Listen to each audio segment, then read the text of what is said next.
Hi hello ನಮಸ್ತೆ friends welcome back to Raman tutorials. Yes ಎಲ್ರಿಗೂ ಕೂಡ ಶುಭ ಸಂಜೆ. Good evening everybody. ಹೇಗಿದ್ದೀರಾ ಎಲ್ರು? ಹೋಪ್ ಸೊ ಎಲ್ರೂ ಚೆನ್ನಾಗಿದ್ದೀರಾ ಅಂತ ಭಾವಿಸ್ತಾ ಇವತ್ತಿನ ನಮ್ಮ ತರಗತಿಯನ್ನ ನಾವೀಗ ಶುರು ಮಾಡೋಣ. ಅಂಡ್ ಇವತ್ತಿನ ತರಗತಿಯಲ್ಲಿ ತುಂಬಾ ಮುಖ್ಯವಾಗಿ ಹೇಳುವಂತಹ ವಿಚಾರ ಬಂದ್ಬಿಟ್ಟು ಇಂಪಾರ್ಟೆಂಟ್ ಇನ್ವೇಷನ್ಸ್. ಅಂದ್ರೆ ನಿಮಗೆಲ್ಲ ಗೊತ್ತೇ ಇದೆ ಏನೆಲ್ಲ ಇನೋವೇಷನ್ಸ್ ಗಳ ಆಯ್ತು, ಡಿಸ್ಕವರೀಸ್ ಗಳೆಲ್ಲ ಏನಾಯ್ತು, ಸೈಂಟಿಫಿಕ್ ಆಗಿ ನಾವೇನೆಲ್ಲ ನೋಡ್ತಾ ಇದ್ವಿ ಅನ್ನೋದನ್ನ ನೆನ್ನೆ ನಾನು ಪಾರ್ಟ್ 1 ಅಲ್ಲಿ ತಿಳಿಸ್ಕೊಟ್ಟಿದ್ದೆ. ಇನ್ನೊಂದಷ್ಟು ಮಾಹಿತಿ ಕೂಡ ಇತ್ತು, ನೋಟ್ಸ್ ಗಳನ್ನ ಕೂಡ ನಿಮಗೆ ಕಳಿಸ್ಕೊಟ್ಟಿದ್ದೀನಿ. ಓಕೆ, ಹಾಗಾದ್ರೆ ಶುರು ಮಾಡೋಣ ಇವತ್ತಿನ ನಮ್ಮ ತರಗತಿಯನ್ನ. ಈಗ ನಾವು ಬಯಾಲಜಿ ಅಂಡ್ ಜೆನೆಟಿಕ್ಸ್ ಗೆ ಸಂಬಂಧಪಟ್ಟಂತ ಒಂದು ಕ್ವಶನ್ ಇದೆ. Who is considered the father of genetics ಅಂತ ಇದೆ. ಅನುವಂಶಿಕತೆಯ ಪಿತಾಮಹ ಅಂತೇಳಿ ಯಾರನ್ನ ಪರಿಗಣನೆಗೆ ತೆಗೆದುಕೊಳ್ತಾ ಇದ್ದಾರೆ?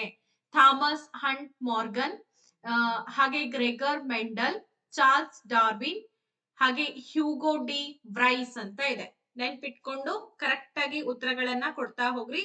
ಇದು ನಿಮ್ಗೆ ಎಕ್ಸಾಮ್ಸ್ ದೃಷ್ಟಿಕೋನದಲ್ಲಿ ತುಂಬಾ ತುಂಬಾ ಇಂಪಾರ್ಟೆಂಟ್ ಆಗಿರುವಂತಹ ಒಂದು ಅಂಶ.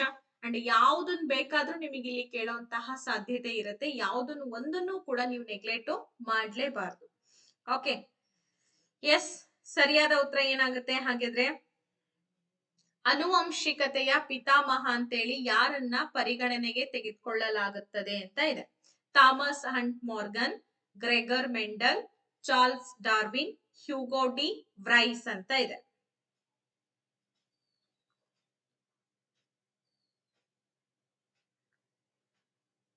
ಎಸ್, ಇಲ್ಲಿ ಸರಿಯಾದ ಉತ್ತರ ಏನಾಗುತ್ತೆ? ನೀವೆಲ್ಲರೂ ಹೇಳ್ತಿದ್ದೀರಾ ಆಪ್ಷನ್ ನಂಬರ್ ಬಿ ಆಗುತ್ತೆ ಅಂತ. 100% ನಿಮ್ಮ ಉತ್ತರ ಸರಿಯಾಗಿದೆ.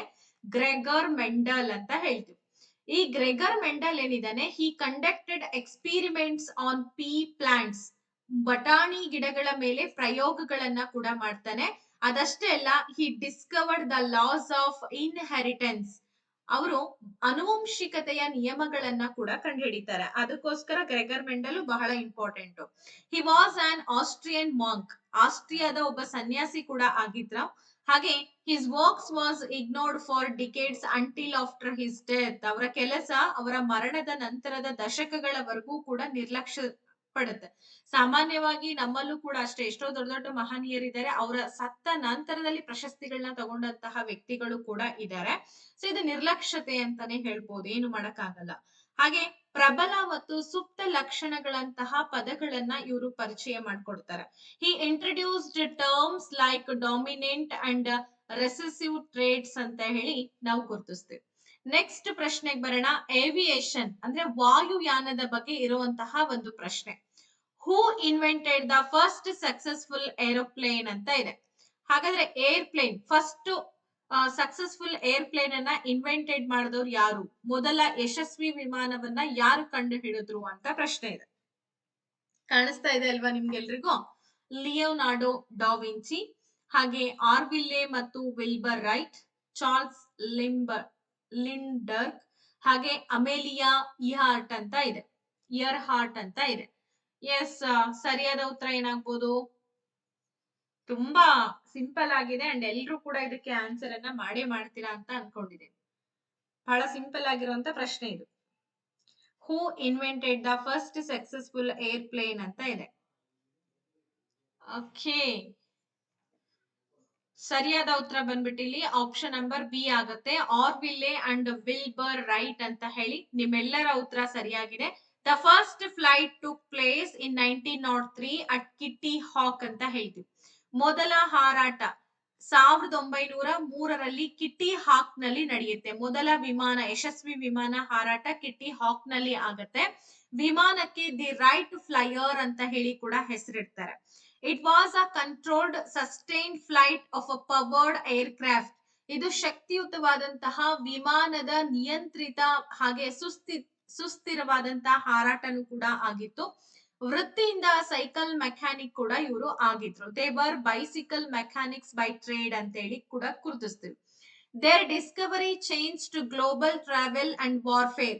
ಅವರ ಆವಿಷ್ಕಾರ ಏನಿದೆ ಜಾಗತಿಕ ಪ್ರಯಾಣ ಮತ್ತು ಯುದ್ಧ ತಂತ್ರವನ್ನ ಕೂಡ ಬದಲಾವಣೆ ಮಾಡ್ತಾ ಹೋಗುತ್ತೆ. ಓಕೆ, ಅಂದ್ರೆ ನಿಮ್ಗೆಲ್ಲ ಗೊತ್ತಿದೆ, ಈಗ ನಾವೆಲ್ಲ ವಿಮಾನಗಳನ್ನ ಯುದ್ಧದ ತಂತ್ರಗಳನ್ನಾಗಿ ಕೂಡ ಬಳಕೆ ಮಾಡ್ತೀವಿ. ಏರ್ಕ್ರಾಫ್ಟ್ಸ್ ಗಳು ಎಷ್ಟಷ್ಟು ಯೂಸ್ ಆಗ್ತಾ ಇದೆ, ಏರ್ ಸ್ಟ್ರೈಕ್ಸ್ ಗಳೆಲ್ಲ ಮಾಡಿದ್ರು. ಅಂದ್ರೆ ಇವಾಗೆಲ್ಲ ಭೂಮಿ ಮೇಲೆ ಯುದ್ಧ ಮಾಡೋದಿಲ್ಲ, ವಾಯುವಿನಲ್ಲಿ ಮೇಲ್ಗಡೆ ಯುದ್ಧ ಮಾಡೋದು. ಹಂಗೆ ಕೆಮಿಸ್ಟ್ರಿ ಅಂಡ್ ಎಕ್ಸ್ಪ್ಲೋಸಿವ್ಸ್ ಮೇಲೆ ಇರ್ತಕ್ಕಂತ ಒಂದು ಕ್ವಶನ್, ತುಂಬಾ ಇಂಪಾರ್ಟೆಂಟ್ ಆಗಿರುವಂತ ಒಂದು ಕ್ವಶನ್ ಇದೆ ಇದು. Who invented dynamite and established the Nobel prizes ಅಂತ ಇದೆ. ಹಾಗಾದ್ರೆ ಡೈನಮೈಟ್ ಅನ್ನ ಕಂಡು ಹಿಡಿದವರು ಹಾಗೆ ನೊಬೆಲ್ ಪ್ರಶಸ್ತಿಗಳನ್ನ ಸ್ಥಾಪಿಸಿದಂತಹ ವ್ಯಕ್ತಿ ಯಾರು ಅಂತ ಕೇಳಿದ್ದಾರೆ. ಸಾಮಾನ್ಯವಾಗಿ ನಾವೆಲ್ಲ ಹೇಳ್ತೀವಿ ಯಾವ ಕ್ಷೇತ್ರದಲ್ಲಿ ಸಾಧನೆ ಮಾಡಿದ್ದಾರೆ ಆ ಕ್ಷೇತ್ರಕ್ಕೆ ಸಂಬಂಧಪಟ್ಟಂತ ನೊಬೆಲ್ ಪ್ರಶಸ್ತಿಗಳನ್ನ ವಿತರಣೆ ಮಾಡ್ತಾರೆ. ಹಾಗಾದ್ರೆ ಇಂತಹ ನೊಬೆಲ್ ಪ್ರಶಸ್ತಿಗಳನ್ನ ಸ್ಥಾಪನೆ ಮಾಡಿದಂತಹ ಕೀರ್ತಿ ಯಾರಿಗ್ ಸಲ್ಲುತ್ತೆ ಅಂತ ಪ್ರಶ್ನೆ ಇದೆ. Alfred Nobel, Robert Oppenheimer, Linus Pauling and Fritz Haber ಅಂತ ಇದೆ. ಅಂಡ್ ಇನ್ನೊಂದೇನ್ ಗೊತ್ತಾ, ನಿಮ್ಮ ಏನೇ ಡೌಟ್ಸ್ ಗಳಿದ್ರು ನೋಡಿ, ನನ್ನ ವಿಡಿಯೋದ ಮಿಡಲ್ ಅಲ್ಲಿ ಯಾವ ಡೌಟ್ಸ್ ಗಳನ್ನ ಕೂಡ ಕ್ಲಾರಿಫೈ ಮಾಡಕ್ ಆಗಲ್ಲ, ಕಮೆಂಟ್ ಬಾಕ್ಸ್ ಅಲ್ಲಿ ತಿಳಿಸುವಂತ ಪ್ರಯತ್ನ ಮಾಡಿ. ಸೊ ಡೆಫಿನೆಟ್ಲಿ ನಾನು ಅದನ್ನ ನೋಡ್ತೀನಿ, ಏನ್ ಪ್ರಾಬ್ಲಮ್ ಆಗಿದೆ ಅದನ್ನ ಸಾಲ್ವ್ ಮಾಡ್ತೀನಿ. ಸೊ ಅದಕ್ಕಿಂತ ನನಗೆ ಏನಪ್ಪಾ ಅಂದ್ರೆ, ಈಗ ನಾನು ಅದನ್ನ ಡಿಸ್ಕಷನ್ ಮಾಡ್ಕೊಂತ ಕೂತ್ವಿ ಅಂದ್ರೆ ಟೈಮ್ ವೇಸ್ಟ್ ಆಗುತ್ತೆ, ಕ್ಲಾಸಸ್ ಕ್ಲಿಯರ್ ಆಗಿ ಅರ್ಥ ಆಗಲ್ಲ. ಹಾಗಾಗಿ ಓಕೆ, ಡೈನಮೈಟ್ ಅನ್ನ ಕಂಡು ಹಿಡಿದವರು ಮತ್ತೆ ನೊಬೆಲ್ ಪ್ರಶಸ್ತಿಗಳನ್ನ ಸ್ಥಾಪನೆ ಮಾಡಿದವರು ಯಾರು ಅನ್ನೋ ಒಂದು ಪ್ರಶ್ನೆಗೆ ಆಲ್ಮೋಸ್ಟ್ ಆಲ್ಫ್ರೆಡ್ ನೊಬೆಲ್ ಅಂತ ಹೇಳಿ ಹೇಳ್ತಾ ಇದ್ದೀರಾ. ಹೆಸರೇ ಹೇಳ್ತಾ ಇದೆ, ನಿಮ್ಮೆಲ್ಲರ ಉತ್ತರ ಸರಿಯಾಗಿದೆ. He was a Swedish chemist and engineer. ಅವರು ಸ್ವೀಡನ್ನಿನ ರಸಾಯನಶಾಸ್ತ್ರಜ್ಞ ಹಾಗೆ ಇಂಜಿನಿಯರ್ ಕೂಡ ಆಗಿ ಕರ್ತವ್ಯವನ್ನ ನಿರ್ವಹಣೆ ಮಾಡ್ತಾ ಇದ್ರು. He invented dynamite in 1867 for mining and construction. ಅಂದ್ರೆ 1867ರಲ್ಲಿ ಗಣಿಗಾರಿಕೆ ಮತ್ತು ನಿರ್ಮಾಣಕ್ಕೋಸ್ಕರ ಡೈನಮೈಟ್ ಅನ್ನ ಕಂಡುಹಿಡಿತಾರೆ. ತುಂಬಾ ಇಂಪಾರ್ಟೆಂಟ್. ಯಾಕೆ ಡೈನಮೈಟ್ ಅನ್ನ ಕಂಡುಹಿಡಿತಾರೆ ಅಂದ್ರೆ, ಗಣಿಗಾರಿಕೆ, ಈಗೇನ್ ಮೈನಿಂಗ್ ಅಂತ ಹೇಳ್ತೀವಿ, ಸೊ ಕನ್ಸ್ಟ್ರಕ್ಷನ್ ಸಲುವಾಗಿ ಡೈನಮೈಟ್ ಅನ್ನ ಕಂಡುಹಿಡಿತಾರೆ. ತಮ್ಮ ಆವಿಷ್ಕಾರದ ವಿನಾಶಕಾರಿ ಬಳಕೆಯ ಬಗ್ಗೆ ಅವರು ವಿಷಾದನ ಕೂಡ ಹೊಂದಿದ್ರು. ಯಾಕೆ ಅಂತಂದ್ರೆ ನೋಡಿ, ಯಾವುದೇ ಒಂದು ನಾವು ವಸ್ತುವನ್ನ ಕಂಡುಹಿಡಿತೀವಿ ಅಂದ್ರೆ ಅದ್ರ ತಕ್ಕಂಗೆ ಡಿಫಾಲ್ಟ್ಸ್ ಕೂಡ ಇರುತ್ತೆ.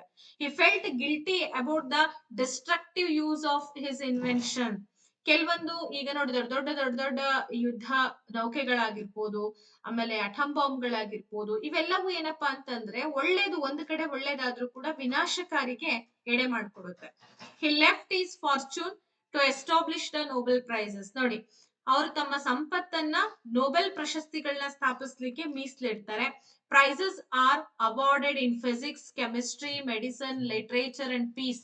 ನೋಡಿ, ಈ ನೊಬೆಲ್ ಪ್ರಶಸ್ತಿಯನ್ನ ಯಾವ್ಯಾವ ಕ್ಷೇತ್ರದ ಸಾಧನೆ ಕೊಡ್ತಾರೆ ಅಂದ್ರೆ, ಭೌತಶಾಸ್ತ್ರ, ರಸಾಯನಶಾಸ್ತ್ರ, ವೈದ್ಯಕೀಯ, ಸಾಹಿತ್ಯ ಹಾಗೆ ಶಾಂತಿಗೋಸ್ಕರ ಪ್ರಶಸ್ತಿಗಳನ್ನ ನೀಡಲಾಗುತ್ತೆ. ನಮ್ಮಲ್ಲೂ ಕೂಡ ಬಹಳಷ್ಟು ಜನ ನೊಬೆಲ್ ಪ್ರಶಸ್ತಿಯನ್ನ ಪಡ್ಕೊಂಡಿದ್ದಾರೆ. ಸರ್ ಸಿ ವಿ ರಾಮನ್ ಆಗಿರ್ಬೋದು, ರವೀಂದ್ರನಾಥ್ ಟ್ಯಾಗೋರ್ ಆಗಿರ್ಬೋದು, ಆಮೇಲೆ ಮದರ್ ತೆರೆಸಾ ಅವರಿಗೆ ಶಾಂತಿ ನೊಬೆಲ್ ಪ್ರಶಸ್ತಿಯನ್ನ ಕೊಟ್ಟಿದ್ದಾರೆ. ಬಹಳಷ್ಟು ಜನ ನೊಬೆಲ್ ಪ್ರಶಸ್ತಿ ವಿಜೇತರು ಕೂಡ ನಮ್ಮಲ್ಲಿ ಇದ್ದಾರೆ. ಮೆಡಿಸಿನ್ ಅಂಡ್ ಇಮ್ಯುನಾಲಜಿ ಅಂದ್ರೆ ವೈದ್ಯಕೀಯ ಶಾಸ್ತ್ರಕ್ಕೆ ಸಂಬಂಧಪಟ್ಟಂತ ಒಂದು ಪ್ರಶ್ನೆ ಇದೆ. Who developed the first injectable polio vaccine. ನೋಡಿ, ಮೊದಲ ಚುಚ್ಚುಮದ್ದಿನ ಪೋಲಿಯೋ ಲಸಿಕೆಯನ್ನ ಅಭಿವೃದ್ಧಿ ಪಡಿಸಿದವರು ಯಾರು ಅಂತ ಇದೆ. Albert Sabin, Jonas Salk, Paul Ehrlich, Ronald Ross ಅಂತ ಇದೆ. ಯೋಚನೆ ಮಾಡ್ಬಿಟ್ಟು ಆನ್ಸರ್ ಅನ್ನ ಕಮೆಂಟ್ ಅಲ್ಲಿ ತಿಳಿಸಿ.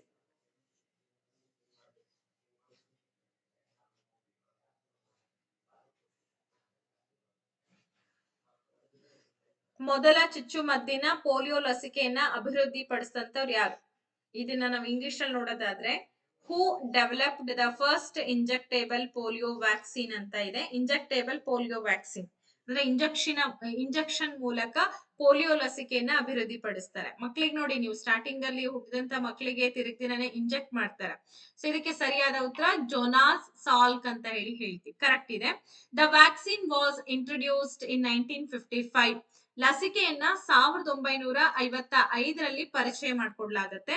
He refused to patent the vaccine to make it affordable for everyone. ಲಸಿಕೆ ಎಲ್ರಿಗೂ ಕೂಡ ಕೈಗೆಟುಕುವಂತೆ ಮಾಡ್ಲಿಕ್ಕೋಸ್ಕರ ಅವರು ಅದರ ಪೇಟೆಂಟ್ ಅನ್ನ ಕೂಡ ಪಡೆಯೋದಕ್ಕೆ ನಿರಾಕರಣೆ ಮಾಡ್ತಾರೆ.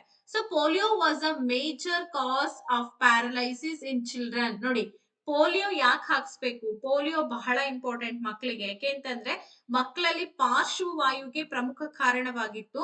So later Albert Sabin developed the oral polio vaccine. ನಂತರ ಈ ಆಲ್ಬರ್ಟ್ ಸಬೀನ್ ಏನ್ ಮಾಡ್ತಾರೆ ಅಂದ್ರೆ ಬಾಯಿಯ ಮೂಲಕ ನೀಡ್ತಕ್ಕಂತಹ ಪೋಲಿಯೋ ಲಸಿಕೆಯನ್ನ ಅಭಿವೃದ್ಧಿ ಪಡಿಸ್ತಾರೆ.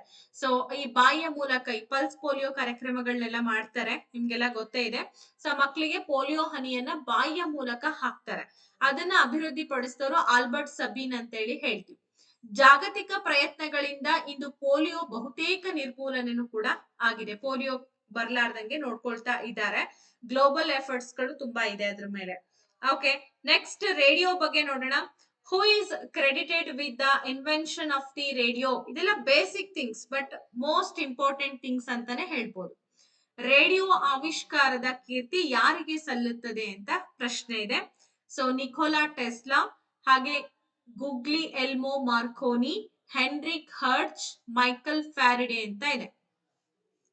ಬಹಳ ಹಿಂದಿನಿಂದಲೂ ಕೇಳ್ತಾ ಬರ್ತಾ ಇರುವಂತ ಪ್ರಶ್ನೆ ಇದು. ನಿಮ್ಗೆ ಎಕ್ಸಾಮ್ಸ್ ಅಲ್ಲಿ ಕೇಳುವಂತ ಸಾಧ್ಯತೆ ಇರುತ್ತೆ, ಯಾಕೆಂದ್ರೆ ಇವೆಲ್ಲ ಬೇಸಿಕ್ ಕ್ವಶನ್ಸ್ ಆದ್ರೂ ಕೂಡ ಜನರಲ್ ನಾಲೆಜ್ ಕ್ವಶನ್ಸ್ ಅಂತ ಹೇಳಿ ನಾವು ಕನ್ಸಿಡರ್ ಮಾಡೋದ್ರಿಂದ ಎಲ್ಲಾ ಆಂಗಲ್ ಅಲ್ಲಿ ನಾನು ಕವರ್ ಮಾಡೋ ಪ್ರಯತ್ನ ಮಾಡ್ತಾ ಇದ್ದೀನಿ ನಿಮಗೆ. ಸೊ ನಿಮ್ಗೆ ಯಾವುದೇ ಎಕ್ಸಾಮ್ಸ್ ಅಲ್ಲಿ ಕ್ವಶನ್ಸ್ ಬಂದ್ರು ಕೂಡ ನೀವೇನ್ ಮಾಡ್ಬೋದು, ಕ್ಯಾಚ್ ಮಾಡ್ಬೋದು. ಅದಷ್ಟೇ ಅಲ್ಲ, ನೀವ್ ಒಂದಷ್ಟು ಸ್ವಲ್ಪ ಕರೆಂಟ್ ಅಫೇರ್ಸ್ ಗಳ ಬಗ್ಗೆ ಡೈಲಿ ಅಪ್ಡೇಟ್ಸ್ ಗಳನ್ನ ಪಡ್ಕೊಳ್ರಿ, ಅದರಿಂದ ನಿಮ್ಗೆ ಹೆಲ್ಪ್ ಆಗುತ್ತೆ. ಓಕೆ, ಇದಕ್ಕೆ ಮಾರ್ಕೋನಿ ಅಂತ ಹೇಳ್ತಿದ್ದೀರಾ. ಗೂಗ್ಲಿ ಎಲ್ಮೋ ಮಾರ್ಕೋನಿ, ನೋಡಿ ಗೂಗ್ಲಿ ಎಲ್ಮೋ ಮಾರ್ಕೋನಿ ಅಂತ ಹೇಳ್ತೀವಿ. He sent the first long distance wireless signal in 1895.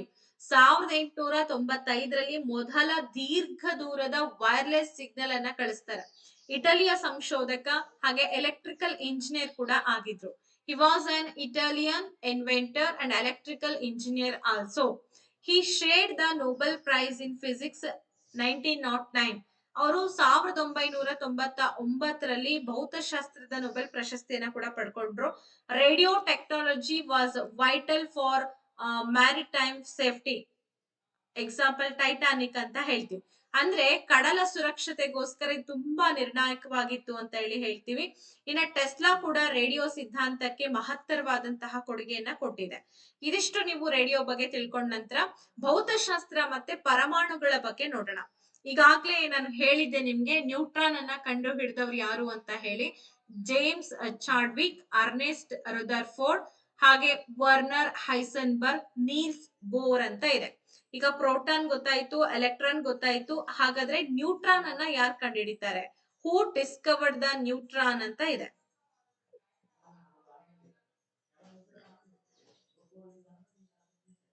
S, come on, quick ಆಗಿ ಬರ್ಲಿ ಆನ್ಸರ್ಸ್ ಎಲ್ಲ.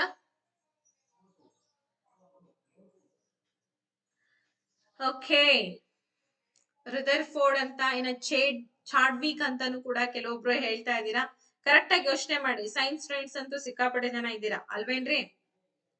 ಹಂಗಿದ್ದಾಗ ನಿಮ್ಗೆ ಟಫ್ ಅಂತ ಅನ್ಸಲ್ಲ. ಇವೆಲ್ಲ ಬೇಸಿಕ್ ಕ್ವಶನ್ಸ್ ಆಫ್ ಸೈನ್ಸ್ ಅಂತಾನೆ ಹೇಳ್ತಾ ಇದೀವಿ. ಓಕೆ, ಇದಕ್ಕೆ ಸರಿಯಾದ ಉತ್ತರ ಬಂದ್ಬಿಟ್ಟು ಜೇಮ್ಸ್ ಚಾಡ್ವಿಕ್. ಯಾಕೆಂದ್ರೆ ಈತನೆ ರುದರ್ಫೋರ್ಡ್ ಪೋಟ್ರಾನ್ ಬಗ್ಗೆ ಹೇಳಿದ್ರೆ, ಥಾಮ್ಸನ್ ಎಲೆಕ್ಟ್ರಾನ್ ಅನ್ನ ಫೈಂಡ್ ಔಟ್ ಮಾಡ್ತಾನೆ. ಅದ್ ನಾನು ನಿನ್ನೆ ನಿಮಗೆ ಹೇಳ್ದೆ. He discovered it in 1932. ಇವ್ರು ಏನ್ ಮಾಡ್ತಾರೆ, ಇದನ್ನ 1932ರಲ್ಲಿ ಕಂಡುಹಿಡಿತಾರೆ. Neutrons are particles with no electric charge. ನೋಡಿ, ನ್ಯೂಟ್ರಾನ್ಗಳು ಯಾವುದೇ ವಿದ್ಯುತ್ ಆವೇಶವಿಲ್ಲದಂತಹ ತಟಸ್ಥ ಕಣಗಳು ಅಂತ ಹೇಳಿ ಗುರುತಿಸ್ತೀವಿ.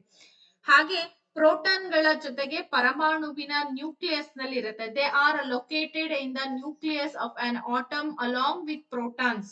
ಹಾಗೆ this discovery was key to the development of atomic bombs. ಅಂದ್ರೆ ಈ ಆವಿಷ್ಕಾರ ಮಾಡಿದ್ರಿಂದ ಏನೆಲ್ಲ ಪರಿಣಾಮಗಳ ಆಯ್ತು ಅಂತಂದ್ರೆ, ಪರಮಾಣು ಬಾಂಬ್ಗಳ ಅಭಿವೃದ್ಧಿಗೂ ಕೂಡ ಇದು ಜಾಸ್ತಿ ಕಾರಣ ಆಗುತ್ತೆ. ನಿಮ್ಗೆಲ್ಲ ಗೊತ್ತೇ ಇದೆ. And he won the Nobel prize in physics 1935. Next ಬರೋಣ, ಬೆಳಕಿನ ಬಗ್ಗೆ ಪ್ರಶ್ನೆ ಇದೆ, ತುಂಬಾ important. Who discovered that white light is composed of 7 colours. ಬಿಳಿ ಬೆಳಕು 7 ಬಣ್ಣಗಳಿಂದ ಕೂಡಿದೆ ಅಂತ ಹೇಳಿ ಕಂಡು ಹಿಡಿದವರು ಯಾರು ಅಂತ ಪ್ರಶ್ನೆ ಇದೆ. ನೋಡಿ, Christian Huygens, Isaac Newton, Thomas Young, ಹಾಗೆ ಇನ್ನೊಂದು ಉತ್ತರ ಬಂದ್ಬಿಟ್ಟು ಆಲ್ಬರ್ಟ್ ಮೈಕೆಲ್ಸನ್ ಅಂತ ಇದೆ.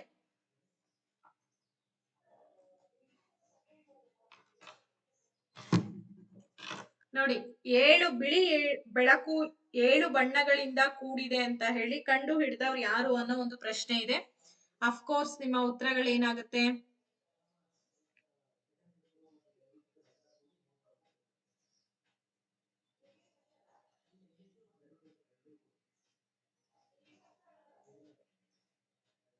ಎಸ್, ಆಲ್ಮೋಸ್ಟ್ ಐಸಾಕ್ ನ್ಯೂಟನ್ ಅಂತ ಕೆಲವೊಬ್ರು. ಸರಿಯಾದ ಉತ್ತರ ಐಸಾಕ್ ನ್ಯೂಟನ್. ಸೂರ್ಯನ ಬೆಳಕನ್ನ ವಿಭಜಿಸ್ಲಿಕ್ಕೋಸ್ಕರ ಏನ್ ಮಾಡ್ತಾರೆ ಅಂದ್ರೆ ಗಾಜಿನ ಪ್ರಿಸ್ಮ್ ಅನ್ನ ಬಳಕೆ ಮಾಡ್ತಾರೆ. He use to a glass prism to split a sunlight. This phenomenon is called dispersion. ಅಂದ್ರೆ ಈ ವಿದ್ಯಮಾನವನ್ನ ವರ್ಣ ವಿಭಜನೆ ಅಂತ ಕರೀತಾರೆ. ಏನು ಅವರು ಹೇಳ್ತಾರೆ, ಸೊ ಅದ್ರ ಮೇಲೆ ಇದನ್ನ ವರ್ಣ ವಿಭಜನೆ ಅಂತ ಕರೆದ್ರು. ದ ಸೆವೆನ್ ಕಲರ್ಸ್ ಆರ್ ವಿಬ್ ಗಯಾರ್ ಅಂತ ಹೇಳ್ತೀವಿ. ಅಂದ್ರೆ ಆ 7 ಬಣ್ಣಗಳು ವಿಬ್ ಗಯಾರ್ ಆಗಿದೆ. ಒಂದು ನೇರಳೆ, ನೀಲಿ, ಆಕಾಶ ನೀಲಿ, ಹಸಿರು, ಹಳದಿ, ಕಿತ್ತಳೆ, ಕೆಂಪು. ಇವುಗಳನ್ನ ವಿಬ್ ಗಯಾರ್ ಅಂತ ಕರೀತಾರೆ. ಸೊ ವಿಬ್ ಗಯಾರ್ ಅಂತಂದ್ರೆ ವಾಯ್ಲೆಟ್ ಆಗಿರ್ಬೋದು, ಇಂಡಿಗೋ ಆಗಿರ್ಬೋದು, blue, grey, yellow, orange, red ಅಂತ ಹೇಳ್ತೀವಿ.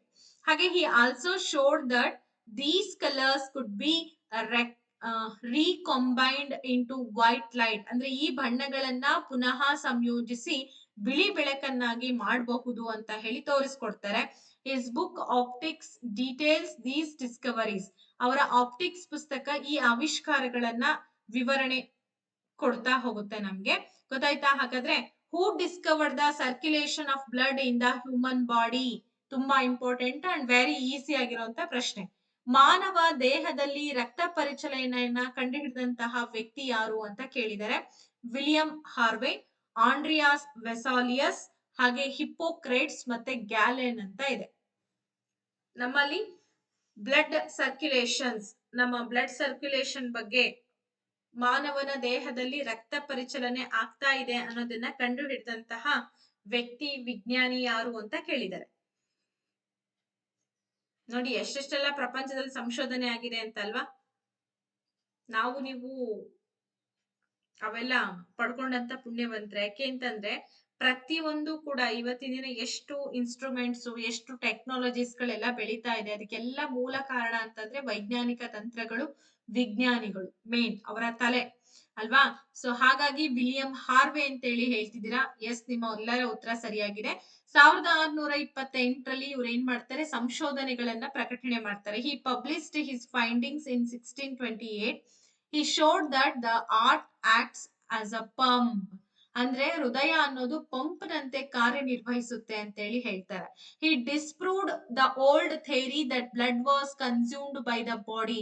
ಅಂದ್ರೆ ರಕ್ತವು ದೇಹದಿಂದ ಸೇವಿಸಲ್ಪಡುತ್ತದೆ ಎಂಬ ಹಳೆಯ ಸಿದ್ಧಾಂತವನ್ನ ಅವರು ಸುಳ್ಳು ಅಂತ ಹೇಳಿ ಸಾಬೀತುಪಡಿಸ್ತಾರೆ. ಸೊ ರಕ್ತ ನಿರಂತರವಾದಂತ ಸರ್ಕ್ಯೂಟ್ ನಲ್ಲಿ ಹರಿಯುತ್ತೆ ಅಂತ ಹೇಳಿದಂತವ್ರು ಇವರೇ, William Harvey. He identified that blood flows in a continuous circuit. It is considered one of the most important discoveries in medicine.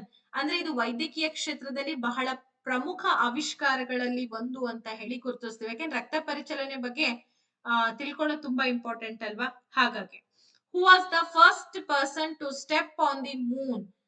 ನೋಡಿ, ಬಾಹ್ಯಾಕಾಶದ ಮೇಲೆ ಅಥವಾ ಮೂನ್, ಚಂದ್ರನ ಮೇಲೆ ಕಾಲಿಟ್ಟಂತಹ ಮೊದಲ ವ್ಯಕ್ತಿ ಯಾರು ಅಂತ ಕೇಳಿದರೆ ಯೂರಿ ಗೆಗಾರಿಯನ್, ನೀಲ್ ಆರ್ಮ್ಸ್ಟ್ರಾಂಗ್, ಹಾಗೆ ಬಸ್ ಆಲ್ಡ್ರಿನ್, ಮೈಕೆಲ್ ಕಾಲಿನ್ಸ್ ಅಂತ ಇದೆ.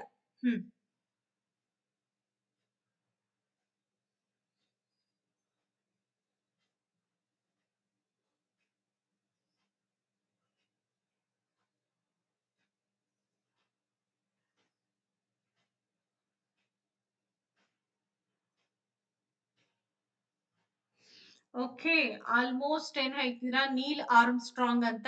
ವೆರಿ ಗುಡ್, ಸರಿಯಾದ ಉತ್ತರ ಕೊಟ್ಟಿದ್ದೀರಾ. The event took place on July 20, 1969.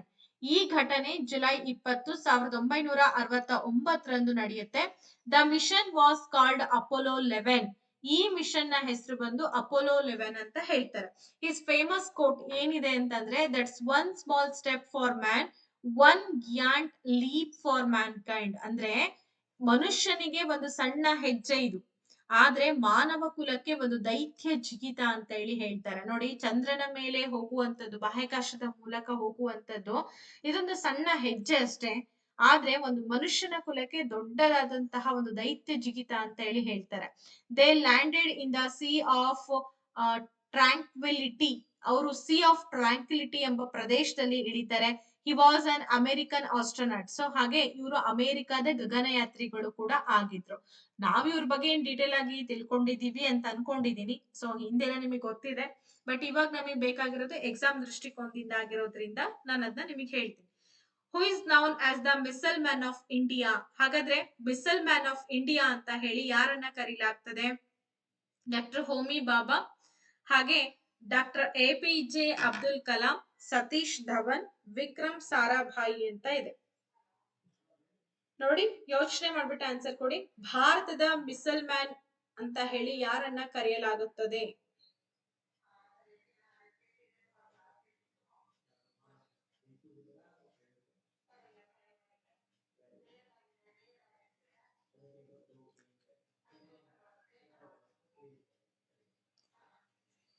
S, ನಿಮ್ಮೆಲ್ಲರ ಉತ್ತರ ಏನ್ ಬರ್ತಾ ಇದೆ?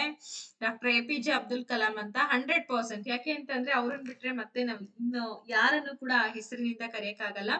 ನೋಡಿ, he played a leading role in India's missile programmes like Agni and Prithvi. ಅಂದ್ರೆ ಈ ಅಗ್ನಿ ಮತ್ತೆ ಪೃಥ್ವಿ ಅಂತಹ ಭಾರತದ ಕ್ಷಿಪಣಿ ಕಾರ್ಯಕ್ರಮಗಳಲ್ಲಿ ಬಹಳ ಪ್ರಮುಖ ಪಾತ್ರವನ್ನ ನಿರ್ವಹಿಸ್ತಾರೆ. He was the 11th president of India. ಅವರು ನಮ್ಮ ಭಾರತ ದೇಶದ 11ನೇ ರಾಷ್ಟ್ರಪತಿಗಳು ಕೂಡ ಆಗಿದ್ರು, ಡಾಕ್ಟರ್ APJ ಅಬ್ದುಲ್ ಕಲಾಂ ಅವರು. ಹಾಗೆ ಎರಡನೇ ಪೋಖ್ರಾನ್ 2 ಟೆಸ್ಟ್ ಗಳನ್ನ ಏನ್ ಮಾಡ್ತಾರೆ, ಅದರಲ್ಲಿ ಎರಡನೇ ಪೋಖ್ರಾನ್ ಪರಮಾಣು ಪರೀಕ್ಷೆಗಳಲ್ಲಿ ಪ್ರಮುಖ ವ್ಯಕ್ತಿಗಳಾಗಿದ್ರು. He was a key figure in the second Pokhran nuclear tests ಅಂತ ಹೇಳ್ತೀವಿ. He authored the famous book Wings of Fire. ಅವರ ಪ್ರಸಿದ್ಧವಾದಂತಹ ಒಂದು ಕೃತಿ ಯಾವುದು ಅಂತಂದ್ರೆ ವಿಂಗ್ಸ್ ಆಫ್ ಫೈರ್, ಅಗ್ನಿಯ ರೆಕ್ಕೆಗಳು ಅಂತ ಕನ್ನಡದಲ್ಲಿ ಕರಿತೀವಿ. ಈ ಪುಸ್ತಕವನ್ನ ಕೂಡ ಬರೆದ್ರು. He was awarded the Bharat Ratna in 1997. ಅಂದ್ರೆ 1997ರಲ್ಲಿ ಅವರಿಗೆ ಭಾರತ ರತ್ನ ಪ್ರಶಸ್ತಿ ಕೂಡ ದೊರೆಯುತ್ತೆ. ಮುಂದಿನ ಪ್ರಶ್ನೆಗೆ ಹೋಗೋಣ. ಸೊ ಮುಂದಿನ ಪ್ರಶ್ನೆ ಬಂದ್ಬಿಟ್ಟು ಇದು ಪಾರ್ಟ್ 2 ಅನ್ನ ನೋಡ್ತಾ ಹೋಗೋಣ, ಯಾಕೆಂದ್ರೆ ಇದು ಕೂಡ ತುಂಬಾ ಇಂಪಾರ್ಟೆಂಟ್. ಎಸ್, ರೆಡಿ ಇದ್ದೀರಾ ಎಲ್ಲರೂ ಕೂಡ? ಓಕೆ. ಏವಿಯೇಷನ್ಸ್ ಅಂಡ್ ಪ್ರೊಪಲ್ಷನ್ ಅಂತ ಇದೆ, ಅಂದ್ರೆ ವಾಯುಯಾನದ ಬಗ್ಗೆ ತಿಳ್ಕೊಳ್ಳೋಣ. ಹೂ is credited with invention of the jet engine? Jet engine ಇವತ್ತು ಹೇಳ್ತೀವಿ ನಾವು, ಜೆಟ್ ವಿಮಾನ ಅಂತ ಹೇಳಿ. ಹಾಗಾದ್ರೆ ಈ ಜೆಟ್ ಎಂಜಿನ್ ಆವಿಷ್ಕಾರದ ಕೀರ್ತಿ ಯಾರಿಗೆ ಸಲ್ಲುತ್ತೆ ಅಂತ ಕೇಳಿದ್ದಾರೆ. ರೈಟ್ ಸಹೋದರರು, ಫ್ರಾಂಕ್ ವಿಟಲ್, ಹೆನ್ರಿ ಫೋರ್ಡ್, ಹಾಗೆ ಕಾರ್ಲ್ ಬೆಂಜ್ ಅಂತ ಇದೆ. ನೋಡಿ, ಕರೆಕ್ಟ್ ಆಗಿರುವಂತ ಉತ್ತರವನ್ನ ಕೊಡಿ.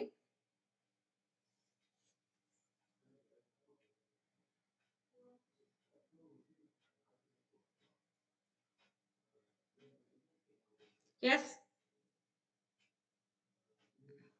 ನಾನು ಪ್ರತಿ ಸಲ ತರಗತಿಗಳಲ್ಲಿ ಏನ್ ಹೇಳ್ತಾ ಇರ್ತೀನಿ ಅಂತ ಅಂದ್ರೆ, ಯಾರು ಕೂಡ ನೆಗ್ಲೆಕ್ಟ್ ಮಾಡಕ್ ಹೋಗ್ಬೇಡಿ. ಸಿಕ್ಕ ಸಮಯವನ್ನ ನಾವು ಅವಕಾಶವನ್ನ ಬಳಕೆ ಮಾಡ್ಕೋಬೇಕು. ಅಂಡ್ ಇವಾಗ್ಲೂ ಕೂಡ ನಿಮಗೆ ಸಮಯ ಇದೆ ಅಂತ ಹೇಳಿ ಕ್ಲಾಸಸ್ ನ ನೋಡ್ಲಾರ್ದಂಗೆ ಇರುವಂತದ್ದು, ಆಮೇಲೆ ಹೇಳಿರೋ ಮಾತುಗಳನ್ನ ಸರಿಯಾಗಿ ನೀವು ಅಪ್ಲೈ ಮಾಡ್ಕೊಂಡಿಲ್ಲ ಅಂತಂದ್ರೆ ಎಕ್ಸಾಮ್ ಹತ್ತತ್ರ ಬಂದಾಗ ಬಹಳ ಪ್ರೆಷರ್ ಬೀಳ್ತೀರಾ. ಯಾವ್ದು ಓದ್ಕೊಳ್ಬೇಕು ಅನ್ನೋ ಒಂದು ಕನ್ಫ್ಯೂಷನ್ಸ್ ಒಳಗಿರ್ತೀರಾ. ಹಂಗ್ ಮಾಡ್ಕೋಬೇಡಿ. ಒಂದೊಂದನ್ನೇ ನೀವು ಕ್ಲಾರಿಟಿ ತಗೊಳ್ತಾ ಓದ್ತಾ ಹೋದ್ರಿ ಅಂತಂದ್ರೆ ಎಲ್ಲವೂ ಕೂಡ ಸಿಂಪಲ್ ಆಗ್ತಾ ಹೋಗ್ತದೆ. ಓಕೆ, ಹಾಗಾದ್ರೆ ಇಲ್ಲಿ ರೈಟ್ ಸಹೋದರರು ಅಂತ ಹೇಳಿದ್ರಿ. ಸರಿಯಾದ ಉತ್ತರ ಬಂದು ಫ್ರಾಂಕ್ ವಿಟಲ್ ಅಂತ ಹೇಳಿ ಕರಿತೀವಿ. ನೋಡಿ, Frank Whittle is the right answer. Sir Frank Whittle England ನ ರಾಯಲ್ ಏರ್ಫೋರ್ಸ್ ಅಧಿಕಾರಿಯಾಗಿದ್ರು. Sir Frank Whittle was an English Royal Air Force officer ಅಂತ ಹೇಳಿ ಕನ್ಸಿಡರ್ ಮಾಡ್ತೀವಿ. He patented the turbojet engine design in 1930. ಅವ್ರು ಏನ್ ಮಾಡ್ತಾರೆ ಅಂದ್ರೆ ಟರ್ಬೋಜೆಟ್ ಎಂಜಿನ್ ವಿನ್ಯಾಸದ ಒಂದು ಪೇಟೆಂಟ್ ಅನ್ನ 1930ರಲ್ಲಿ ಪಡ್ಕೊಳ್ತಾರೆ. ಅದಲ್ದಂಗೆನೆ ಜರ್ಮನಿಯ ಹ್ಯಾನ್ಸ್ ವಾನ್ ಓಹೆನ್, ನೆನ್ಪಿಟ್ಕೊಳ್ಳಿ, ಜರ್ಮನಿಯ ಹ್ಯಾನ್ಸ್ ವಾನ್ ಓಹೈನ್, ಇದು ಕೂಡ ಸ್ವತಂತ್ರವಾಗಿ ಇಂತಹದ್ದೇ ಇಂಜಿನ್ ಅನ್ನ ಅವರು ಅಭಿವೃದ್ಧಿ ಪಡಿಸ್ತಾರೆ. ಎಲ್ಲಿ? ಜರ್ಮನಿ ಒಳಗೆ. ಅಷ್ಟೇ ಅಲ್ಲ, it allowed aircraft to fly faster and at higher. ನೋಡಿ, ಇದು ಏನಪ್ಪಾ ಅಂತಂದ್ರೆ ಈ ಏರ್ಕ್ರಾಫ್ಟ್ ಗಿಂತಲೂ ಕೂಡ ಫ್ಲೈ ಫಾಸ್ಟರ್ ಆಗಿ ಇದೇನ್ ಮಾಡುತ್ತೆ, ಹೋಗುವಂತದ್ದು ಅಷ್ಟೊಂದು ವೇಗವಾಗಿ. ಇದು ವಿಮಾನಗಳು ಮತ್ತೆ ವೇಗವಾಗಿ ಹಾಗೆ ಹೆಚ್ಚಿನ ಎತ್ತರದಲ್ಲಿ ಆರ್ಲಿಕ್ಕೆ ಅವಕಾಶ ಮಾಡಿಕೊಡುತ್ತೆ ಜೆಟ್ಸ್ ಎಲ್ಲ. So this Discovery transformed modern commercial and military aviation ಅಂತ ಕರಿತೀವಿ. ಅಂದ್ರೆ ಈ ಆವಿಷ್ಕಾರ ಏನಾಯ್ತಪ್ಪ ಅಂದ್ರೆ ಆಧುನಿಕ ವಾಣಿಜ್ಯ ಮತ್ತೆ ಮಿಲಿಟರಿ ವಾಯುಯಾನವನ್ನ ಬದಲಾವಣೆ ಮಾಡ್ತಾ ಹೋಗುತ್ತೆ. ಯಾಕೆ ಅಂತಂದ್ರೆ ನಿಮಗೆ ಗೊತ್ತಿರ್ಬೋದು, ವಿಮಾನಕ್ಕಿಂತ ವೇಗವಾಗಿ ಹೋಗುವಂತದ್ದು ಅಂದ್ರೆ ಜೆಟ್ ಅಂತ ಹೇಳ್ತಾ ಇದೀವಿ. ಸೊ ಹಾಗಿದ ಮೇಲೆ ಇದರ ಪ್ರಾಮುಖ್ಯತೆ ಬಹಳ ಇದೆ ಅಂತ ಹೇಳ್ತೀವಿ. The first jet powered flight occurred in 1939. ಮೊದಲ ಜೆಟ್ ಚಾಲಿತ ಹಾರಾಟ ಯಾವಾಗ ಮಾಡ್ತಾರೆ ಅಂದ್ರೆ 1939ರಲ್ಲಿ ನಡೆಯುತ್ತೆ. ಓಕೆ, ಹಾಗಾದ್ರೆ ದೂರ ಸಂಪರ್ಕಕ್ಕೆ ಸಂಬಂಧಪಟ್ಟಂತೆ ನೋಡೋಣ. Who invented the first working mechanical television? ಮೊದಲ ಯಾಂತ್ರಿಕ ದೂರದರ್ಶನವನ್ನ ಯಾರು ಕಂಡುಹಿಡಿತಾರೆ? Thomas Edison, John Logie Baird, ಫಿನೋ ಫಿಲೋ ಫ್ರಾನ್ಸ್ ವರ್ತ್, ಹಾಗೆ ಇನ್ನೊಬ್ಬರ ಹೆಸರು ಬಂದ್ಬಿಟ್ಟು ಅಲೆಕ್ಸಾಂಡರ್ ಬೆಲ್ ಅಂತ ಇದೆ. ಹಾಗಾದ್ರೆ ಟೆಲಿಫೋನ್ ಬೇರೆ, ಟೆಲಿವಿಷನ್ ಬೇರೆ. ಮೊದಲ ಟಿವಿ ಅಂತ ನಾವೇನ್ ಕರಿತಾ ಇದೀವಿ ನೋಡಿ, ಈ ಟಿವಿಯನ್ನ ಕಂಡುಹಿಡಿದವ್ರು ಯಾರು? ಇದೆಲ್ಲ ಟೆಲಿಕಮ್ಯುನಿಕೇಶನ್ ಸಂಬಂಧಪಟ್ಟಂತಹ ಒಂದು ಮಾಹಿತಿ.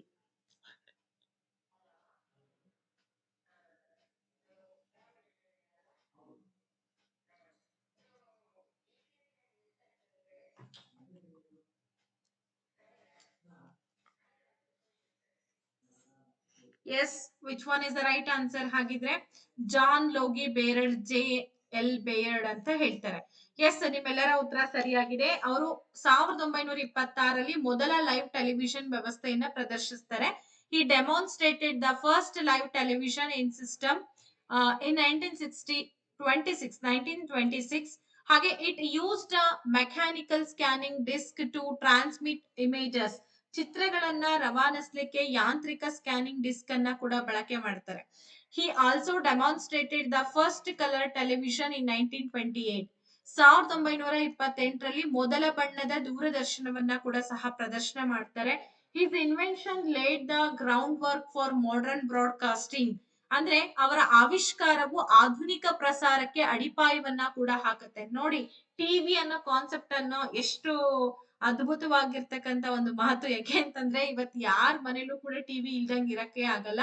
ಸೊ ಆಧುನಿಕ ಪ್ರಸಾರಗಳು ಜಗತ್ನಲ್ಲಿ ಏನೆಲ್ಲಾ ಆಗ್ತಾ ಇದೆ ಅದೆಲ್ಲವನ್ನ ಕೂಡ ಈ ಟಿವಿಯ ಮುಖಾಂತರ ಪ್ರತಿಯೊಂದು ಮನೆಗೂ ಕೂಡ ತಲುಪಿಸುವಂತ ಕೆಲಸ. Later electronic television replaced the mechanical system. ನಂತರ ಎಲೆಕ್ಟ್ರಾನಿಕ್ ಟೆಲಿವಿಷನ್ ಏನಾಗುತ್ತೆ, ಯಾಂತ್ರಿಕ ವ್ಯವಸ್ಥೆಯನ್ನ ಬದಲಾವಣೆ ಮಾಡ್ಬಿಡುತ್ತೆ. He was a Scottish engineer and inventor. Scotland ನ ಇಂಜಿನಿಯರ್ ಮತ್ತೆ ಸಂಶೋಧಕರು ಕೂಡ ಇವರು ಆಗಿದ್ರು. ಇನ್ನ who discovered insulin used to treat diabetes? what a beautiful question ಗೊತ್ತಾ? ನಿಜವಾಗ್ಲೂ ನೀವೇನಾದ್ರೂ ಈ ಕ್ಲಾಸ್ ನ ಕೇಳಿದ್ರಿ ಅಂತಂದ್ರೆ ಬಹಳ ಯೂಸ್ಫುಲ್ ಆಗುತ್ತೆ ನಿಮ್ಗೆ. ಮಧುಮೇಹ ಚಿಕಿತ್ಸೆಯಲ್ಲಿ ಬಳಸ್ತಕ್ಕಂತಹ ಇನ್ಸುಲಿನ್ ಅನ್ನ ಯಾರು ಕಂಡುಹಿಡಿತಾರೆ? ಫ್ರೆಡ್ರಿಕ್ ಬ್ಯಾಟಿಂಗ್, ಹಾಗೆ Robert Koch, Ronald Ross, Joseph Lister. ಸರ್ವೇ ಸಾಮಾನ್ಯವಾಗಿ ಪ್ರತಿಯೊಬ್ಬರ ಮನೆಯಲ್ಲಿ ಒಬ್ರು ಪೇಷಂಟ್ ಇದ್ದೇ ಇರ್ತಾರೆ. ಅದರಲ್ಲೂ ಕೂಡ ಡಯಾಬಿಟಿಸ್ ಪೇಷಂಟ್ಸ್ ಅಂತೂ ಸರ್ವೇ ಸಾಮಾನ್ಯ. ಇವಾಗ ಅದು ರೇರ್ಲಿ ಅಂತ ಹೇಳಕ್ ಆಗಲ್ಲ, ಸರ್ವೇ ಸಾಮಾನ್ಯ. ಯೂಶುವಲಿ ಎಲ್ಲಾ ಮನೇಲೂ ಕೂಡ ಇದ್ದೇ ಇರ್ತಾರೆ. ಫೆಡ್ರಿಕ್ ಬ್ಯಾಟಿಂಗ್ ಅವರು ಈ ಇನ್ಸುಲಿನ್ ಅನ್ನ ಕಂಡುಹಿಡಿತಾರ, ಅಥವಾ ರಾಬರ್ಟ್ ಕೋಚ್, ರೊನಾಲ್ಡ್ ರಾಸ್ ಅಂತ ಇದೆ, ಇನ್ನೊಂದು ಜೋಸೆಫ್ ಲೆಸ್ಟರ್ ಅಂತ ಇದೆ. ನೋಡೋಣ, ಆನ್ಸರ್ ಮಾಡಿ.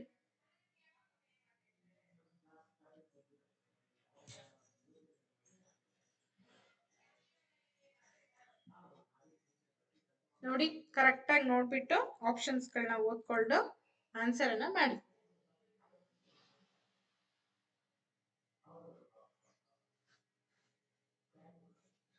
ಓಕೆ, ಆಲ್ಮೋಸ್ಟ್ ನಿಮ್ಮೆಲ್ಲರ ಉತ್ತರ ಫ್ರೆಡರಿಕ್ ಬ್ಯಾಟಿಂಗ್ ಅಂತ ಬರ್ತಾ ಇದೆ, ಸರಿಯಾಗಿದೆ. ಅವ್ರು ಏನ್ ಮಾಡ್ತಾರೆ ಅಂದ್ರೆ 1921ರಲ್ಲಿ ಚಾರ್ಲ್ಸ್ ಬೆಸ್ಟ್ ಅವರೊಂದಿಗೆ ಇದನ್ನ ಕಂಡುಹಿಡಿತಾರೆ, ಇನ್ಸುಲಿನ್ ಅನ್ನ ಕಂಡುಹಿಡಿತಾರೆ. ಇದು ಎಷ್ಟು ಇಂಪಾರ್ಟೆಂಟ್ ಅಂತ ನಿಮ್ಗೆಲ್ಲ ಗೊತ್ತೇ ಇದೆ. Insulin is a hormone produced by the pancreas. ಅಂದ್ರೆ ಇನ್ಸುಲಿನ್ ಅನ್ನೋದು ಮೇದೋಜ್ಜೀರಕ ಗ್ರಂಥಿಯಿಂದ ಉತ್ಪತ್ತಿ ಆಗ್ತಕ್ಕಂತ ಹಾರ್ಮೋನ್ ಆಗಿದೆ. It regulates blood sugar levels in the body. ಅಂದ್ರೆ ಇದು ದೇಹದಲ್ಲಿನ ರಕ್ತದ ಸಕ್ಕರೆಯ ಮಟ್ಟವನ್ನ ನಿಯಂತ್ರಣ ಮಾಡ್ತಾ ಹೋಗುತ್ತೆ. ನೋಡಿ, ಮೆಡಿಸಿನ್ಸ್ ಕೊಡ್ತಾರೆ ಡಯಾಬಿಟಿಸ್ ಪೇಷಂಟ್ಸ್ಗೆ. ಸೊ ಆ ಮೆಡಿಸಿನ್ಸ್ ವರ್ಕೌಟ್ ಆಗದೆ ಇರೋಂತಹ ಸಂದರ್ಭದಲ್ಲಿ ಹೆವಿ ಶುಗರ್ ಇದೆ, ಅವ್ರಿಗೆ ಅದು ಕಂಟ್ರೋಲ್ ಆಗ್ತಾ ಇಲ್ಲ ಅಂತ ಅಂದಾಗ ಆಬ್ವಿಯಸ್ಲಿ ಇನ್ಸುಲಿನ್ಸ್ ಗಳನ್ನ ಕೊಡ್ತಾ ಹೋಗ್ತಾರೆ. ಈ won the Nobel Prize in Medicine in 1923, age 32. 32ನೇ ವಯಸ್ಸಿನಲ್ಲಿ 1923ರಲ್ಲಿ ವೈದ್ಯಕೀಯ ಕ್ಷೇತ್ರದಲ್ಲಿ ಈತನಿಗೆ ನೊಬೆಲ್ ಪ್ರಶಸ್ತಿ ಕೂಡ ಸಿಗುತ್ತೆ. He is the youngest Nobel laureate in physiology or medicine. ನೋಡಿ, ವೈದ್ಯಕೀಯ ಕ್ಷೇತ್ರದಲ್ಲಿ ನೊಬೆಲ್ ಪ್ರಶಸ್ತಿಯನ್ನ ಪಡೆದಂತ ಅತ್ಯಂತ ಕಿರಿಯ ವ್ಯಕ್ತಿ ಅಂತ ಹೇಳಿ ಕರಿತಾ ಇದೀವಿ. ಈ ಆವಿಷ್ಕಾರದ ಮೊದಲು ಟೈಪ್ 1 ಮಧುಮೇಹ ತುಂಬಾ ಮಾರಣಾಂತಿಕ ಕಾಯಿಲೆ ಅಂತ ಹೇಳಿ ಕೂಡ ಕರೀತಾರೆ. ಬದುಕ್ತಾ ಇರ್ಲಿಲ್ಲ ಅಂತ ಯಾರು.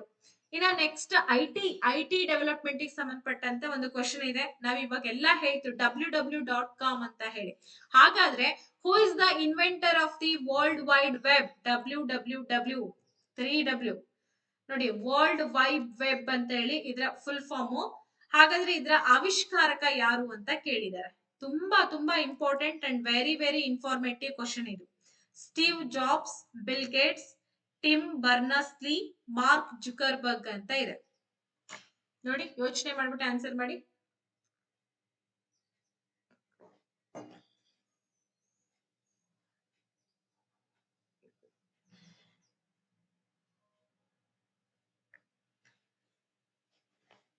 ವರ್ಲ್ಡ್ ವೈಡ್ ವೆಬ್ ಇದರ ಆವಿಷ್ಕಾರಕರು ಯಾರು ಅಂತ ಕೇಳಿದ್ದಾರೆ. ಎಸ್, ಸರಿಯಾದ ಉತ್ತರ ಬಂದ್ಬಿಟ್ಟು ಟಿಮ್ ಬರ್ನರ್ಸ್-ಲೀ ಅಂತ ಹೇಳಿ. ಅಂದ್ರೆ he invented it 1989 while working at CERN. ಅಂದ್ರೆ ಈತ 1989ರಲ್ಲಿ CERN ಅಲ್ಲಿ ಕೆಲಸ ಮಾಡುವಂತ ಸಂದರ್ಭದಲ್ಲಿ ಕಂಡುಹಿಡಿತಾನೆ. ನಮಗ್ ಬೇಕಾಗಿರೋದು ಯಾರು ಕಂಡುಹಿಡಿದ್ರು ಅಂತ, ಅಷ್ಟೇ ಇಂಪಾರ್ಟೆಂಟ್. ಹಾಗೆ ಅವರು ಮೊದಲ ವೆಬ್ ಬ್ರೌಸರ್ ಮತ್ತೆ ವೆಬ್ ಸರ್ವರ್ ಅನ್ನ ರಚನೆ ಮಾಡ್ತಾರೆ. He developed HTML, HTTP and URL protocols. So ನೋಡಿ, HTML, HTTP ಮತ್ತೆ URL ಪ್ರೋಟೋಕಾಲ್ ಗಳನ್ನ ಅಭಿವೃದ್ಧಿ ಪಡಿಸ್ತಾರೆ. ಇವೆಲ್ಲವೂ ಕೂಡ ವೆಬ್ ಒಂದು ಸಕ್ಸಸ್ ಗಳೇ. He chose not to patent it to keep the web open for everyone. Web ಎಲ್ರಿಗೂ ಕೂಡ ಮುಕ್ತವಾಗಿರ್ಲಿ ಅನ್ನೋ ಉದ್ದೇಶಕ್ಕೋಸ್ಕರ ಅದರ ಪೇಟೆಂಟ್ ಅನ್ನ ಪಡೆಯದಿರ್ಲಿಕ್ಕೆ ನಿರ್ಧಾರವನ್ನ ಕೂಡ ಮಾಡ್ತಾನೆ. ಅದಷ್ಟೇ ಅಲ್ಲ, this invention revolutionised global communication and business. ನೋಡಿ, ಈ ಆವಿಷ್ಕಾರ ಏನಿದೆ ಜಾಗತಿಕ ಮಟ್ಟದಲ್ಲಿ ಸಂವಹನ ಮತ್ತು ವ್ಯವಹಾರದಲ್ಲಿ ಕ್ರಾಂತಿಯನ್ನೇ ತಂದು ಬಿಡುತ್ತೆ. He was knighted by Queen Elizabeth second in 2004. ಅಂದ್ರೆ 2004ರಲ್ಲಿ ಎರಡನೇ ರಾಣಿ ಎಲಿಜಬೆತ್ ನಿಂದ ನೈಟ್ ಪದವಿಯನ್ನ ಕೂಡ ಕೊಡ್ಲಾಗತ್ತೆ. ಯಾಕಂದ್ರೆ ಅಷ್ಟು ಇಂಪಾರ್ಟೆಂಟ್ ಅದು. ನಿಮಗೆ ಗೊತ್ತಿದೆ, ಎಷ್ಟೆಷ್ಟು ನಾವು ಸರ್ಚ್ ಮಾಡುವಾಗ ವೆಬ್ಸೈಟ್ ಗಳನ್ನ ನೋಡುವಂತ ಸಂದರ್ಭದಲ್ಲಿ ಅದು ತುಂಬಾ ಇಂಪಾರ್ಟೆಂಟ್ ಆಗುತ್ತೆ. ವರ್ಲ್ಡ್ ವೈಡ್ ವೆಬ್ ಅಂತ ಹೇಳ್ತೀವಿ. Which scientist discovered oxygen? ಆಮ್ಲಜನಕವನ್ನ ಕಂಡು ಹಿಡಿದಂತಹ ವಿಜ್ಞಾನಿ ಯಾರು? ಆಂಟೋಯಿನ್ ಲಾವೋಸಿಯರ್, ಹಾಗೆ Joseph Priestley, John Dalton, Henry Cavendish. ಈ ಆಕ್ಸಿಜನ್ ಎಷ್ಟು ಇಂಪಾರ್ಟೆಂಟು ಅಂತ ಹೇಳಿ ನಮಗೆ ಯಾವಾಗ ಗೊತ್ತಾಯ್ತಪ್ಪ ಅಂದ್ರೆ ಕೊರೋನಾ ಟೈಮಲ್ಲಿ ಗೊತ್ತಾಯ್ತು. ಎಷ್ಟೋ ಜನಕ್ಕೆ ಆಕ್ಸಿಜನ್ ಸಿಗದೆ ಅವರು ಸತ್ತದ್ದು ಕೂಡ ಉಂಟು ಅಲ್ವಾ. ಅಂದ್ರೆ ಕೊರೋನಾ ಸಂದರ್ಭದಲ್ಲಿ ಏನೆಲ್ಲ ಆಯ್ತು, ನಮ್ಗೆ ಉಸಿರಾಡ್ಲಿಕ್ಕೂ ಕೂಡ ತೊಂದರೆ ಆಗ್ತಾ ಇತ್ತು ಪೇಷಂಟ್ಸ್ ಗಳಿಗೆ. ಆ ಸಂದರ್ಭದಲ್ಲಿ ಆಕ್ಸಿಜನ್ ಜೀವವನ್ನ ಉಳಿಸಿದೆ. ಅಂತಹ ಆಕ್ಸಿಜನ್ ಅನ್ನ ಕಂಡುಹಿಡಿದಂತ ವಿಜ್ಞಾನಿ ಎಷ್ಟೋ ಇಡೀ ಪ್ರಪಂಚದಾದ್ಯಂತ ಲಕ್ಷಾಂತರ ಜೀವಗಳನ್ನ ಉಳಿಸಿದಂತಹ ಕೀರ್ತಿ ಅವನಿಗೆ ಸಲ್ಲತ್ತೆ ಅಲ್ವಾ. ಅದಕ್ಕೆ ಏನ್ ಆಗ್ತೀವೋ ಬಿಡ್ತೀವೋ, ದೇಶಕ್ಕೆ ಏನಾದ್ರೂ ಕೊಡ್ಬೇಕಂದ್ರೆ ಒಬ್ಬ ವಿಜ್ಞಾನಿಯನ್ನ ಸೃಷ್ಟಿ ಮಾಡ್ಬೇಕು ಅಂತ ಹೇಳ್ತಾರೆ. ನಿಜವಾಗ್ಲೂ ವಿಜ್ಞಾನಿಗಳಿಗೆ ಒಂದು ಹ್ಯಾಟ್ಸ್ ಆಫ್ ಅಂತ ಹೇಳ್ಬೇಕು. ಎಷ್ಟೆಲ್ಲ ಇವತ್ತು ಟೆಕ್ನಾಲಜೀಸ್ಗಳು, ಎಷ್ಟೆಲ್ಲ ಇಂಪ್ರೂವೈಸಸ್, ಎಷ್ಟೆಲ್ಲ IT ಇನ್ಫಾರ್ಮೇಶನ್ಸ್ ಇದೆ ಅಲ್ವಾ. ರಿಯಲಿ ಒಂದು ಗುಡ್ ವರ್ಕ್ ಅಂತಾನೆ ಹೇಳ್ಬೋದು. ಅಷ್ಟು ಮಾತ್ರ ನಾವು ಹೇಳಕ್ ಸಾಧ್ಯ ಅಲ್ವಾ. ಅವ್ರಿಗೆ ಸಪೋರ್ಟ್ ಮಾಡ್ತಾ ಹೋಗ್ಬೇಕಾಗತ್ತೆ. ಹಾಗಾದ್ರೆ ಆಮ್ಲಜನಕವನ್ನ ಕಂಡು ಹಿಡಿದಂತಹ ವಿಜ್ಞಾನಿ ಯಾರು ಅನ್ನೋ ಒಂದು ಪ್ರಶ್ನೆಗೆ ಸರಿಯಾದ ಉತ್ತರ ಜೋಸೆಫ್ ಪ್ರಿಸ್ಟ್ಲಿ. ನೆನ್ಪಿಟ್ಕೊಳ್ಳಿ. ಸೊ ಇವರು 1774ರಲ್ಲಿ ಮರ್ಕ್ಯೂರಿಕ್ ಆಕ್ಸೈಡ್ ಅನ್ನ ಕಾಯಿಸುವ ಮೂಲಕ ಇದನ್ನ ಕಂಡುಹಿಡಿತಾರೆ. He discovered it in 1774 by heating mercuric oxide. He called it ನೋಡಿ ಡಿಫ್ಲೋಜಿಸ್ಟಿಕೇಟೆಡ್ ಏರ್ ಅಂತ ಹೇಳಿ ಕರೀತಾರೆ. ಸೊ ಲೇಟರ್ ಆಂಟೋನಿ ಲಾವೋಸಿಯರ್ ಇದಕ್ಕೆ ಆಕ್ಸಿಜನ್ ಅಂತ ಹೇಳಿ ಹೆಸರನ್ನ ಇಡ್ತಾನೆ. ಹಾಗೆ ಉಸಿರಾಟ ಮತ್ತೆ ದಹನಕ್ಕೆ ಆಮ್ಲಜನಕ ಬಹಳ ಇಂಪಾರ್ಟೆಂಟ್. ನಿಮ್ಗೆ ಅದು ಗೊತ್ತೇ ಇದೆ. ಆಮ್ಲಜನಕ ಇಲ್ಲದೆ ಇದ್ರೆ ಬದುಕಕ್ ಆಗದೇ ಇಲ್ಲ.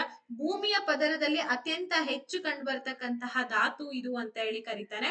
ಸ್ವೀಡನ್ ನ ರಸಾಯನಶಾಸ್ತ್ರಜ್ಞರಾದಂತ ಕಾರ್ಲ್ ವಿಲ್ಹೆಲ್ ಶೀಲೆ ಕೂಡ ಇದನ್ನ ಸ್ವತಂತ್ರವಾಗಿ ಕಂಡುಹಿಡಿತಾರೆ.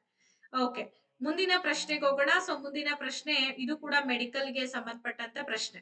ಅರವಳಿಕೆ ಶಾಸ್ತ್ರದ ಪಿತಾಮಹ, ಫಾದರ್ ಆಫ್ ಅನಸ್ತೇಶಿಯಾ ಅಂತ ಹೇಳಿ ಯಾವ್ದನ್ನ ಕರಿತಿದೀವಿ? ನೋಡಿ ಇವತ್ತಿನ ದಿನ ಯಾವುದೇ ಒಂದು ಆಪರೇಷನ್ಸ್ ಆಗಿರ್ಬೋದು, ನೋವನ್ನ ಮರೆಸೋದಕ್ಕೋಸ್ಕರ ಅವ್ರು ಮಾಡುವಂತ ಕ್ರಿಯೆಗಳು ಕಾಣದೇ ಇರೋದಕ್ಕೋಸ್ಕರ ಅನಸ್ತೇಶಿಯಗಳನ್ನ ಬಳಕೆ ಮಾಡ್ತಾರೆ. ಸೊ ಇಂತಹ ಅನಸ್ತೇಶಿಯ ಪಿತಾಮಹ ಯಾರು ಅಂತ ಕೇಳ್ತಿದಾರೆ. William Morton, Louis Pasteur and James Young Simpson, next Edward Jenner ಅಂತ ಇದೆ. ಓಕೆ, ಕಮಾನ್ ಕ್ವಿಕ್ ಆಗಿ ಬರ್ಲಿ ಆನ್ಸರ್ಸ್. ಇನ್ನೊಂದು 2 ಕ್ವಶನ್ಸ್ ಅನ್ನ ತಗೊಂಡು ಇಲ್ಲಿ ನಾನು ಎಂಡ್ ಮಾಡ್ತೀನಿ. ಇನ್ನು ಉಳಿದಿರೋದನ್ನ ನಾನು ನಿಮಗೆ ನೆಕ್ಸ್ಟ್ ಎಕ್ಸ್ಪ್ಲೇನ್ ಮಾಡ್ತಾ ಹೋಗ್ತೀನಿ. William Martin, Louis Pasteur, James Young Simpson ಹಾಗೆ ಎಡ್ವರ್ಡ್ ಜೆನ್ನರ್ ಅಂತ ಇದೆ. ಅರವಳಿಕೆ ಶಾಸ್ತ್ರದ ಪಿತಾಮಹ ಅಂತೇಳಿ ನಾವ್ ಯಾರನ್ನ ಕರಿತೀವಿ? ವಿಲಿಯಂ ಮಾರ್ಟನ್ ಅನ್ನ ಕರಿತೀವಿ. 1846ರಲ್ಲಿ ಈಥರ್ ಅನ್ನ ಅರವಳಿಕೆಯಾಗಿ ಬಳಸುವುದರ ಮೊದಲ ಯಶಸ್ವಿ ಪ್ರದರ್ಶನವನ್ನ ನೀಡ್ತಾನೆ. This allowed doctors to perform painless surgeries. ನಿಮಗೆಲ್ಲ ಗೊತ್ತಿದ್ ನಾನು ಹೇಳ್ದೆ, ಇದು ವೈದ್ಯರಿಗೆ ನೋವಿಲ್ಲದ ಶಸ್ತ್ರಚಿಕಿತ್ಸೆಗಳನ್ನ ಮಾಡ್ಲಿಕ್ಕೆ ಅವಕಾಶ ಮಾಡಿಕೊಡುತ್ತೆ. Before this patients var often awake R Tide down during surgery. ಇದಕ್ಕೂ ಮೊದಲು ಶಸ್ತ್ರಚಿಕಿತ್ಸೆ ಸಂದರ್ಭದಲ್ಲಿ ರೋಗಿಗಳು ಎಚ್ಚರವಾಗಿರ್ತಾ ಇದ್ರು ಅಥವಾ ಅವರನ್ನ ಕಟ್ಟಿ ಹಾಕ್ಲಾಗ್ತಾ ಇತ್ತು. ಎಷ್ಟು ಕಷ್ಟ ಇತ್ತು ಗೊತ್ತಾ ಅನಸ್ತೇಶಿಯ ಕೊಡದೇ ಇದ್ರೆ ಆ ರೋಗಿಗಳನ್ನ ಹಿಡ್ಕೊಳ್ಳೋದು, ಆ ನೋವನ್ನ ತಡ್ಕೋಬೇಕಲ್ವಾ ಅವರು. ಅನಸ್ತೇಶಿಯ ಕೊಟ್ಟಾಗ ಅವರಿಗೆ ಅರಿವಿರೋದಿಲ್ಲ, ಪ್ರಜ್ಞೆ ಇದ್ರೂ ಕೂಡ ಅವರಿಗೆ ನೋವು ಅಂತ ಅನ್ಸೋದಿಲ್ಲ. He was an American dentist by profession. ಅವರು ವೃತ್ತಿಯಿಂದ ದಂತ ವೈದ್ಯರಾಗಿರ್ತಾರೆ, ಹಲ್ಲಿನ ಡಾಕ್ಟರ್ ಆಗಿರ್ತಾರೆ. ಸೊ ಅವರ ಆವಿಷ್ಕಾರವನ್ನ ಮಾನವ ಕುಲಕ್ಕೆ ನೀಡಿದಂತ ದೊಡ್ಡ ಕೊಡುಗೆಗಳಲ್ಲಿ ಒಂದು ಅಂತ ಹೇಳಿ ಗುರುತಿಸ್ತೀವಿ. ಹಾಗಾಗಿ ಓಕೆ, ನೆಕ್ಸ್ಟ್ ಬರೋಣ. Who invented the first chemical battery known as the voltaic pile ಅಂತ ಹೇಳಿ. ನೋಡಿ, ವೋಲ್ಟಾಯಿಕ್ ಪೈಲ್ ಎಂದು ಕರೆಯಲ್ಪಡ್ತಕ್ಕಂತಹ ಮೊದಲ ರಾಸಾಯನಿಕ ಬ್ಯಾಟರಿಯನ್ನ ಕಂಡುಹಿಡಿದವರು ಯಾರು?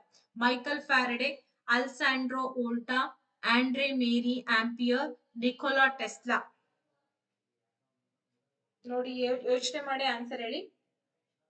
ವೋಲ್ಟಾಯಿಕ್ ಪೈಲ್.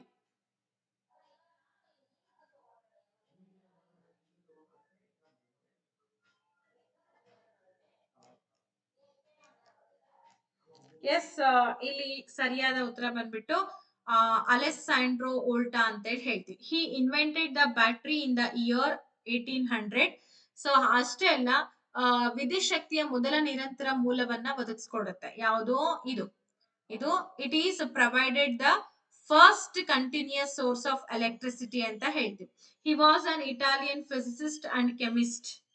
ಹಾಗೆ ವಿದ್ಯುತ್ ವಿಭವದ ಘಟಕ ವೋಲ್ಟ್ಗೆ ಅವರ ಹೆಸರನ್ನ ಕೂಡ ಇಟ್ಟಿದ್ದಾರೆ. ಅವರ ಆವಿಷ್ಕಾರವು ಪ್ರಾಣಿ ವಿದ್ಯುತ್ ಎಂಬ ಸಿದ್ಧಾಂತದ ಸುಳ್ಳು ಅಂತ ಹೇಳಿ ಸಾಬೀತುಪಡಿಸುತ್ತೆ. ಸೊ ಎಲೆಕ್ಟ್ರಾನಿಕ್ಸ್ ಮತ್ತೆ ವಿದ್ಯುತ್ ಸಂಗ್ರಹಣಕ್ಕೂ ಕೂಡ ಅವರ ಇನ್ವೆನ್ಷನ್ ದಾರಿ ಮಾಡಿಕೊಟ್ಟಿರೋದನ್ನ ನೋಡ್ತಾ ಇದೀವಿ. ನೆಕ್ಸ್ಟ್ 38ನೇ ಪ್ರಶ್ನೆಗೆ ಹೋಗೋಣ. Who is noun as the father of modern computer science and AI? ನೋಡಿ, ಆಧುನಿಕ ಗಣಕ ವಿಜ್ಞಾನ ಮತ್ತೆ ಕೃತಕ ಬುದ್ಧಿಮತ್ತೆಯ ಪಿತಾಮಹ ಅಂತೇಳಿ ಯಾರನ್ನ ಕರೀತಾರೆ?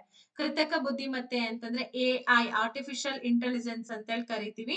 ಇದರ ಪಿತಾಮಹ ಅಂತೇಳಿ ಯಾರನ್ನ ಕರಿತೀವಿ? ಇವೆಲ್ಲ ಕರೆಂಟ್ ಅಫೇರ್ಸ್, ಗೊತ್ತಾಯ್ತಾ? ಇವ್ ಯಾಕೆ ಅಂತಂದ್ರೆ ಸದ್ಯದಲ್ಲಿ ಎಐ ಟೆಕ್ನಾಲಜಿ ಎಷ್ಟು ಇಂಪ್ರೂವೈಸ್ ಆಗಿದೆ, ಏನೆಲ್ಲ ಆಗ್ತಾ ಇದೆ ಅಂತ ನಿಮ್ಗೆಲ್ಲ ಗೊತ್ತಿದೆ. Alan Turing, Charles Babbage, John von Neumann ಹಾಗೆ ಅಡಾ ಲವ್ಲೇಸ್ ಅಂತ ಇದೆ. ನೋಡಿ, ಯೋಚನೆ ಮಾಡ್ಬಿಟ್ಟು ಆನ್ಸರ್ ಕೊಡಿ. ಆಧುನಿಕ ಕಂಪ್ಯೂಟರ್ ಬಗ್ಗೆ ನಾವು ತಿಳ್ಕೊಳ್ತಾ ಇದೀವಿ.